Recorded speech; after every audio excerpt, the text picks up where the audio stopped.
दोस्तों नमस्कार, मेरा नाम रविकांत भारती है। मार्केट में नफरत फैलाने की होड़ मची है। कोई जो है सन्यासी का ड्रेस पहन लेता है यति नरसिंहानंद और नफरत फैलाने का कार्य करता है, तो किसी का पूरा बाल पका हुआ है, अपने आप को इस्लाम का प्रकांड पंडित कहता है और सारी बातें वो झूठ बताता है, तो उसका नाम पुष्पेंद्र कुलश्रेष्ठ है। वो ज्ञानवान बन के नफरत फैला रहा है। तो कोई जो है हाथ में एक माइक लेके ऐसे कूद कूद के सन ऑफ नागपुर, जिसको मैं कहता हूं मनीष कश्यप, वह पत्रकार बन के नफरत फैला रहा है। तो कोई जो है वसीम रिजवी, वह मुसलमान था, मुसलमान से जितेंद्र त्यागी हिंदू बन के नफरत फैला रहा था। मैं बता दूं, वसीम रिजवी का मार्केट में एक नया वीडियो आया है। उस वीडियो में वसीम रिजवी रोता, गिड़गिड़ाता, टेंशन में वो फील कर रहा है। क्यों? क्योंकि वह कल जेल चला गया। जेल जाने के पहले वह वीडियो बनाया। वह वीडियो बना के कह रहा है कि मैं जब सनातन धर्म में आया तो मुझे वह सम्मान नहीं मिला। इसके बाद वह कह रहा है कि मुझे टेंशन हो रहा है, मुझे खुदकुशी करने का मन कर रहा है, मैं बहुत डिप्रेशन में हूं। इस तरह की वह बातें कर रहा है। दोस्तों पहले वसीम रिजवी का मैं परफेक्ट समझा दूं। वसीम रिजवी सिया वक्फ बोर्ड का प्रेसिडेंट था और वहां इतना पैसा चोरी किया कि उसके ऊपर सीबीआई जांच बैठ गई। सीबीआई जांच बैठते ही मुझे अच्छे से याद है, बंगाल असम का चुनाव था, 4 राज्यों में चुनाव था। उस वक्त यह कहता है कुरान की 26 आयतें आतंकवाद को बढ़ावा देती है, इनको जो है डिलीट करना चाहिए। और मुसलमान जो है सब्र के बांध को तोड़ने नहीं देते, क्योंकि वो जानते हैं चुनाव का समय है, गोदी मीडिया उनको दिखाएगा और बोलेगा मुसलमान सगे के नहीं हुए तो दूसरे के क्या होंगे, मुसलमान सब्र रखा। उसके बाद इसने अपना एक कुरान ही लिख दिया जिससे 26 आयत हटा दिया, फिर भी मुसलमान सब्र रखा। उसके बाद इसने मोहम्मद साहब पे किताब लिखा, फिर भी मुसलमान सब्र रखा। उसके बाद यह जितेंद्र बन गया, जितेंद्र त्यागी। मुसलमानों को उससे कोई लेना देना नहीं, वो तो खुद से इस्लाम से खारिज कर चुके थे और निकाल चुके थे। यह बन गया जितेंद्र त्यागी और अपना गुरु बनाया यति नरसिंहानंद। मतलब यति नरसिंहानंद नामक नफरतबाज ने इसको गुरु दीक्षा दिया और इसका नामकरण जितेंद्र नारायण त्यागी किया। उसके बाद क्या हुआ? उसके बाद यह हरिद्वार धर्म संसद में मुसलमान औलाद नहीं पैदा करते, फौज पैदा करते हैं और मुसलमानों के प्रति बहुत अनाप शनाप शब्दों का प्रयोग किया। इस कहता है कि अजान की आवाज से मेरे कुत्ते भौंकते हैं, इस तरह की यह बातें किया। फिर भी मुसलमान सब्र में रहा, लेकिन जो है इसको संज्ञान में लिया विदेश और सब जगह। यह मामला जब उठा तो इसको संज्ञान में लेके हरिद्वार में इसको पुलिस पकड़ के अंदर किया तो यति नरसिंहानंद इसके नाम पे चंदा वसूली किया कि भाई जितेंद्र त्यागी जी को छुड़ाना है, आप लोग चंदा भेजें, और 2 करोड़ चंदा मंगा के पूरा का पूरा चंदा खा गया।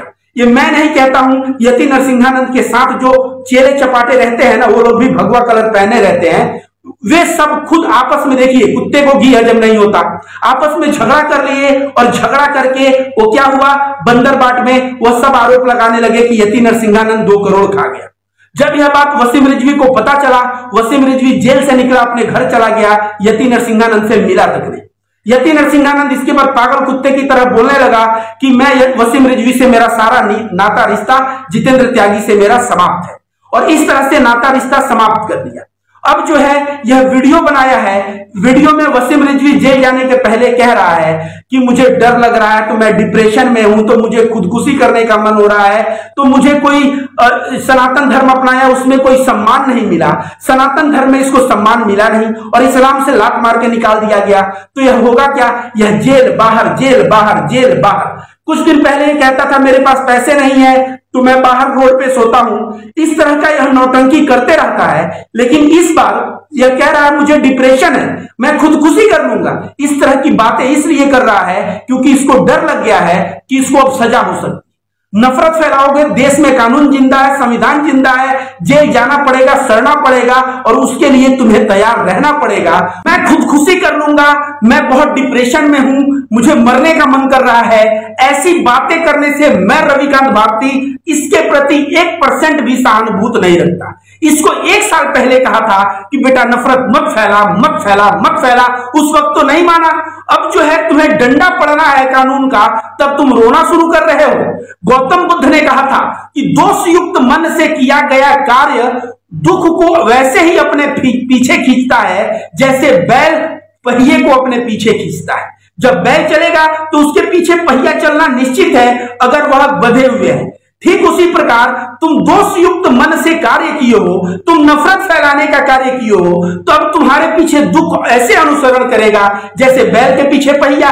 तो अनुसरण कर रहा है, अब क्यों रो रहे हो, अब क्यों डिप्रेशन हो गया, अब क्यों आत्महत्या करोगे? क्या उम्र ज्यादा हो गई है? इस उम्र में जेल भारी पड़ रहा है? तो तुमको यह एक बार भी नहीं सोचे कि मैं इस तरह का भयानक बयान दूंगा, देशव्यापी दंगे करवाने की मानसिकता रखूंगा, तो क्या तुम्हें पूजा जाएगा? तुम्हें पूजा नहीं जाएगा। आज भी इस देश में कानून जिंदा है और तुम्हें कानून के तहत ही तुम्हारा बेल रिजेक्ट हुआ। अब तुम अंदर जाओ और जब अंदर जाके तुम सड़ोगे तो शायद तुम्हारी बुद्धि खुल जाए, क्योंकि अगर आदमी गलती किया है तो उसका इंसाफ, उसका न्याय होना चाहिए, उसको जेल में सड़ना चाहिए। ऐसे में तो प्रत्येक बलात्कारी, प्रत्येक गुंडा, प्रत्येक मावाली वो रो रो के जो बोलेंगे जेल से बाहर हो जाओ। भाई इनको सजा बिल्कुल मिलना चाहिए। और वसीम रिजवी, यति नरसिंहानंद, ये सब लोग आतंकवादी नहीं है, उससे बढ़ के हैं आतंकवादी से कहीं, क्योंकि आतंकवादी एक जगह ब्लास्ट करवाता है, इन लोगों के बयान जो है देश को देशव्यापी दंगे में ढकेल सकता है। तो मैं बहुत ही खुश हूं वसीम रिजवी का जो हाल हुआ, और बाकी जो नफरतबाज बचे हैं सीख लो, और सीख के देख लो, देख के सीख लो, नहीं तो फ्यूचर में तुम्हारी यह स्थिति होगी तो तुम्हें भी रोने के आंख नहीं मिलेंगे और ऐसे ही डिप्रेशन, हार्ट अटैक, खुदकुशी, इस तरह की बहाने बनाओगे सिर्फ इसलिए कि सजा से बच सको। इसलिए समय रहते चेत जाओ।